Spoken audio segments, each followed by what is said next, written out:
Jadi realita itu hanya cermin dalam diri. Kalau Anda masih bermental miskin, susah berada di circle orang kaya. Misal dapat pun, mereka tidak akan respect. Karena mental miskin itu kan gampang ngeluh.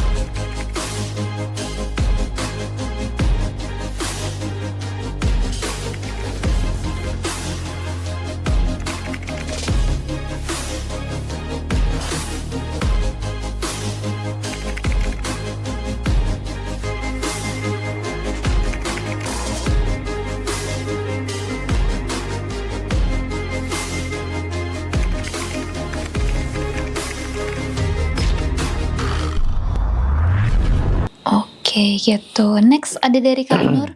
Mas, bagaimana mengatasi pola berulang ditipu orang? Ya, itu energinya masih sama. Tadi yang siang ini ketemu saya juga ketipu beberapa kali. Termasuk salah satunya di salah satu koperasi. Saya tidak bisa menyebutkan gitu ya. Kemudian nilainya 2M gitu ya. Dan ketipunya nggak cuma sekali. Ya. Dan diruntut ke belakang ya teman-teman ya. Ujung-ujungnya apa? Satu, luka masa kecil karena dia ditinggalkan oleh bapaknya di masa kecil saat usianya masih 1 tahun atau berapa gitu ya. Terus dia kekurangan cinta. Nah, kita udah bahas cinta di video yang beberapa podcast yang minggu kemarin ya atau 2 minggu yang lalu ya. Kekurangan cinta ini bisa menyebabkan kekurangan finansial juga gitu loh. Jadi akhirnya apa? Dia juga di rumah tangganya kekurangan perhatian dari suami, kekurangan perhatian dari yang lain-lainnya karena diri sendiri tidak bisa memancarkan cinta. Karena tidak bisa juga mencintai diri gitu loh. Jadi karena energi cinta ini energi kelimpahan. Cinta ini keutuhan, cinta ini penerimaan total gitu loh. Nah, kalau orang-orang yang kekurangan cinta, self love-nya kurang, kecenderungannya gitu. Ditipu, uang tidak balik-balik, bahkan ditipunya berkali-kali. Ini karena energinya masih sama. Walaupun kegiatannya diubah, tindakannya diubah, ketipu lagi. Ini lagi dan seterusnya kayak gitu. Oke, gitu. Nah, di flashback lagi ya Mas ya berarti? Ya, di flashback lagi. Habis itu self love, ya, cintai diri Anda. Next ada dari Kak Rain Agia. Bagaimana agar punya circle orang kaya? Anda bermental kaya dulu. Jadi realita itu hanya cermin dalam diri. Kalau Anda masih bermental miskin, susah berada di circle orang kaya. Misal dapat pun, mereka tidak akan respect. Karena mental miskin itu kan gampang ngeluh tadi ya. Gampang ngeluh, pesimis, ngeyelan. Itu orang miskin. Makanya saya itu kadang kalau dulu saya nggak begitu seneng sama Timothy ya. Karena kata-katanya gitu. Tapi ketika didengerin, emang realitanya gitu ya gitu. Udah arogan. Ngeyelan gitu ya. Nah, kalau Anda mentalnya masih begitu, nggak nyaman. Mereka masih Anda datang pun nggak nyaman. Atau kelihatan, ini ngapa nih orang-orang nih? Mau cari pinjaman kah? Gitu. Auranya mancarnya gitu. Atau mau jualan apakah gitu. Nggak enak. Tapi kalau Anda sudah bermental kaya, Anda penuh syukur, ketemu dengan mereka, atau Anda bisa mengundang, semesta bisa mempertemukan Anda ke orang-orang yang frekuensinya mirip dengan Anda. Gitu. Oke, gitu. Next, dari Kak Wangi Kembang, ada hubungan antara mental miskin sama menggunakan keset dari baju bekas kah, Mas? Ya, itu saya pernah bikin konten yang lumayan viral. Jadi baju bekas jangan dijadikan keset, itu sebenarnya lebih kepada rasa ya. Lebih kepada rasa. Karena ketika baju bekas dijadikan keset, walaupun banyak beralibi ya. Banyak beralibi eman, karena lebih menyerap dan sebagainya gitu ya. Tapi di balik itu kalau ada rasa, saya kan tidak punya uang banyak. Daripada beli keset, nanti uangku habis, mending pakai baju bekas. Ini yang masuk ke mental kekurangan, untuk masuk ke mental kismin tadi, gitu.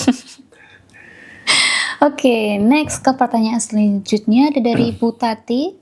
Gimana caranya anak yang suka tantrum, padahal sudah usia 25 tahun bahkan sudah menikah? Ya, anak itu hanya kekurangan cinta. Jadi anak itu ketika dia tangki cintanya penuh, dia akan membaik dengan sendirinya.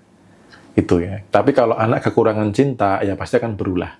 Itu siapapun itu, anak macam apapun itu, anak merek apapun itu, dia hanya kekurangan cinta dari orang tua. Maka ketika saya diminta ke sekolah untuk membenahi mental anak, yang saya tantang kepada pihak sekolah adalah berani nggak kumpulin orang tuanya.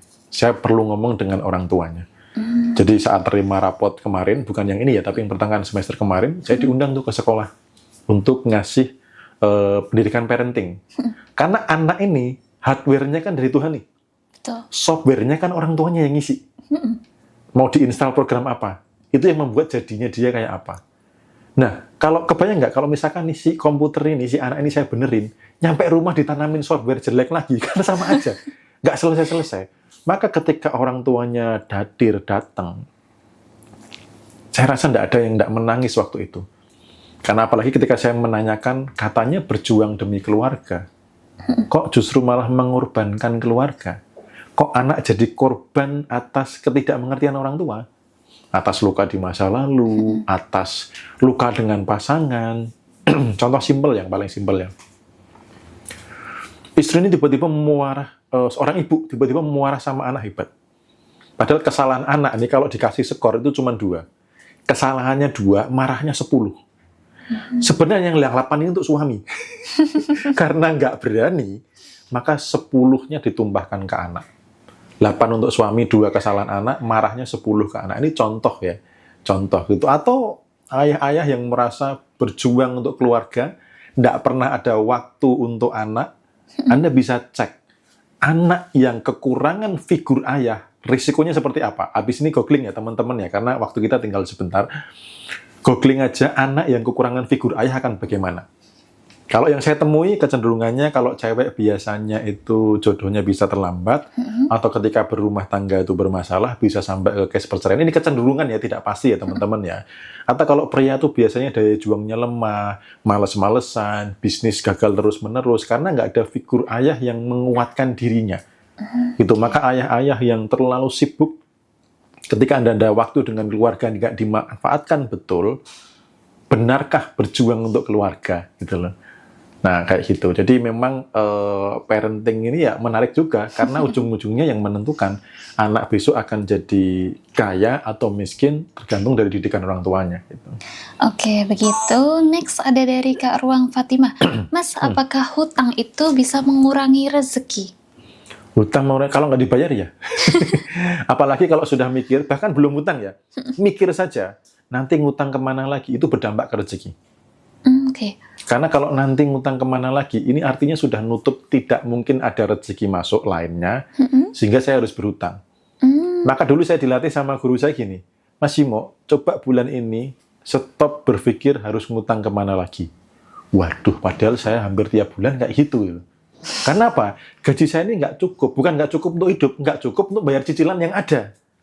Sehingga ini tidak jalan sampai akhir bulan, maka pikiran saya harus ngutang kemana lagi. Kadang berpikirnya ngutang yang lebih besar mana ya? Kalau misalkan ke Bank BRI atau bank apa gitu ya. Nah itu ngutang yang banyak sekalian supaya nanti nyicil ini dan selesai. Setelah ngutang 3 tahun, nggak selesai juga ternyata. Gitu ya. Jadi karena ini soal mental teman-teman, soal energi dari dalam. Gitu ya. Dari niat mau berhutang saja itu sudah mempengaruhi rezeki yang masuk. Maka jangan punya niat berhutang. Saya nambah uang masuk dengan cara apa lagi? Itu yang saya latih. Bahkan sampai sekarang saya masih disiplin. Saya buat sistem income masuk apa lagi, membuat sistem yang membuat uang itu atau mesin uang masuk yang dengan modal sekecil-kecilnya, untung sebesar-besarnya yang bisa didelegasikan gitu. Jadi kalau teman-teman sudah berpikir baru niat pengen berutang, itu sudah mempengaruhi rezeki yang masuk gitu. Gitu. Next ada dari Kak Ros, bagaimana kalau selalu bertemu dengan orang yang mencintai kita namun tidak kita cintai, Mas? Ya itu self-love. Self-love-nya bermasalah. Gitu ya. Karena cinta itu, nah ini ngomong cinta, teman-teman tolong cek rekaman di YT ya. Karena kita sudah bahas gitu ya. Jadi cinta yang dari dalam, cinta yang tanpa syarat, sama cinta yang terlalu dididik bahwa kalau berprestasi dikasih hadiah, kalau baik baru cintai, kalau nakal dimarahi, sehingga cinta ini salah persepsi. Nah itu teman-teman minta tolong nanti cek rekaman podcast saya dengan Mei di 2 minggu yang lalu, tapi tayangnya baru sekitar beberapa hari ini yang membahas tentang cinta. Biar teman-teman ngertinya nggak setengah-setengah, tapi dari awal dididik sampai dengan realita dewasa, sampai ke dampak-dampaknya, sampai ke memancarkan cinta dari dalam seperti apa nih teman-teman bisa dapat informasi penuh gitu. Oke, next ada dari Kak Husen Rashid. Saya suka bergaul dengan orang yang statusnya di bawah saya. Apakah itu termasuk mental miskin? Nah, coba cari kenapa. Kenapa sukanya bergaul di bawah Anda? Kenapa tidak suka dengan yang di atas Anda? Ini perlu dicek. Kalau karena ada luka, mungkin pernah dilecehkan atau dihina oleh orang, lalu Anda mendeskripsi karena itu orang kaya, sebenarnya kan yang bermasalah itu orangnya ya, bukan kayanya loh. Tapi kadang orang akhirnya menyimpulkan orang kaya bermasalah. Ini yang bahaya. Betul, tidak semua orang kaya begitu. Maka kalau ada luka di masa lalu, berarti itu mental miskin. Karena mental miskin itu segala tindakan didasari dengan luka. Didasari dengan masa lalu yang belum sembuh gitu. Oke, jadi harus tetap flashback ke belakang ya Mas Bimo ya? Cek ke belakang. Kenapa? Why gitu. Oke, next ada dari Kak Kurnia. Anak yatim apakah mempengaruhi mental miskin kayanya jika saya menerima santunan? Kalau memang menerima sebagai keharusan itu enggak apa-apa. Tapi kalau berharap, ini yang bahaya.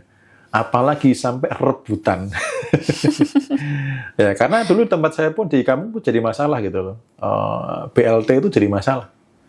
Gitu loh. Kalau saya disuruh milih, saya mending tidak dapat. Gitu. Ya, saya mending tidak dapat. Tahu kenapa ya? Coba deh perhatikan kata-katanya ya. BLT saya memilih tidak dapat. Kenapa? Bantuan untuk orang miskin. Iya, karena bantuan langsung tunai itu kan cenderungannya untuk orang miskin. Saya milih tidak dapat. Gitu loh. Termasuk ketika mau ngisi bahan bakar gitu ya. Kalau Anda terbiasa ngisi yang premium, ya rezeki Anda premium. Kalau Anda ngisi pertamak, ya rezeki Anda pertamak. Karena keterkaitan dengan mental, dengan rasa. Gitu. Oke. Next ada dari Kak Narsha. Mas Bimo, gimana cara menarik doa ingin cepat berangkat umroh namun uang belum cukup? Ini afirmasi kah atau apa? Jangan ada namun ya. Oke. Karena itu tanda Anda tidak percaya. Gitu loh. Bagaimana kalau kita berdoa kepada Sang Maha yang Anda tidak percaya?